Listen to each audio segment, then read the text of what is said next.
Hi everybody, my name is Taryn. I'm with Starmed Medical Education Program. I'll be walking you through anxiety disorders, specifically panic attack in the NACOSCE exam. So for our case presentation, we have a 24-year-old female who presents to the ER with sudden onset of chest pain, palpitations, sweating, and rapid breathing. The episode occurred unexpectedly and she does not recall any trigger. So the main takeaway is number one, the case presentation and where we are. So we are in the emergency department. That represents the urgency of the situation as well as epidemiology. We are in psychiatry as well as the 24-year-old female. So for this, it's really important to think about some of the main red flags when it comes to psychiatry. And number one would be assessing suicide risk. So based on the case presentation, we would then come up with a differential diagnosis in our 2-minute prep before we step into the room to see the patient. So in this specific scenario, I would think of panic attack, generalized anxiety disorder, acute stress disorder, specific phobia, hyperthyroidism, as well as pheochromocytoma as my differential diagnosis. And then while we're also doing our 2-minute prep, it's really important to think about the main investigations that we would like to order. So in this case, a CBC, electrolytes, TSH, FT4 to check for hyperthyroidism, ECG to rule out the chest pain and to make sure we're not missing anything, urine toxicology, as well as 24-hour urine catecholamines to assess for pheochromocytoma.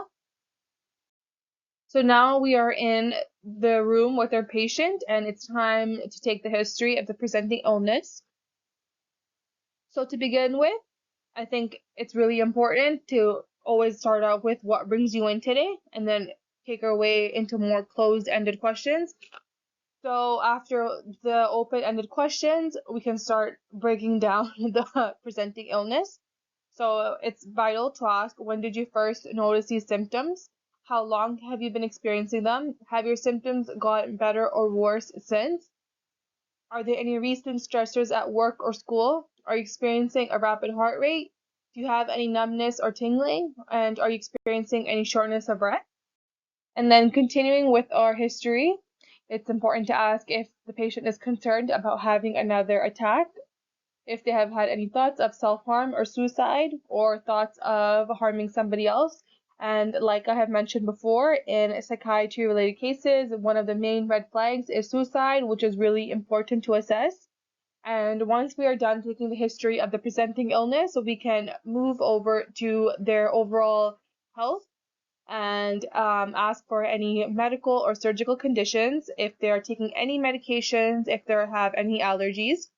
If, once again, this is a 24-year-old patient, so I would like for us to think about, smoking, drugs, they're all a part of this age group. This is not to say that it's not for others, but in this age group, I would put that high on my 2-minute prep.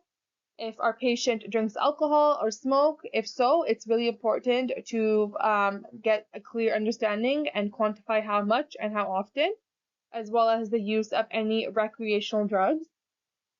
And then once we get a good understanding of their medical history, it's also important to assess their psychiatric history. So some of the questions that you can ask are if they've experienced any similar symptoms in the past. Is there a history of mania, depression, delusions, or delirium? And if the patient has any interactions with a mental health professional before.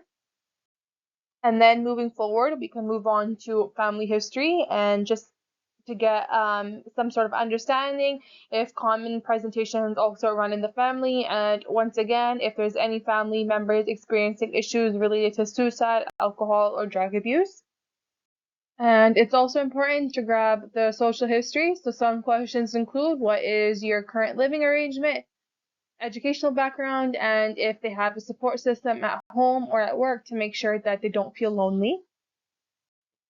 For the management of this patient, it's important to begin SSRI treatment as well as provide information regarding the side effects of the medications, as well as to educate the patient that it does take some time for the medication to have its full effects. You could also offer psychotherapy or CBT, and what usually works best is SSRIs in combination with some form of psychotherapy. And lastly, it's really, really important to counsel the patient to either contact you, their family doctor, the nearest emergency services, or crisis helpline, where you can provide resources in case of suicidal or homicidal thoughts. And lastly, here is just some general information on panic disorders. Between 10 to 20% of people will have at least one panic attack during their lifetime. So a panic attack is characterized by sudden onset of anxiety that occurs unexpectedly. Physical symptoms can also manifest, and they include chest pain, heart palpitations, sweating, shortness of breath, trembling, dizziness, and nausea. Whereas panic disorder is defined by recurrent episodes of intense fear and dread that occur without a clear trigger. Attacks are followed by 1 month or more of consistent concerns about experiencing another attack, as well as some form of change in behavior to avoid the attack. And lastly, here are the list of the references used. I highly recommend using Clinical Skills Exam CS book for your preparations, and I hope you guys found this presentation helpful. Thank you so much.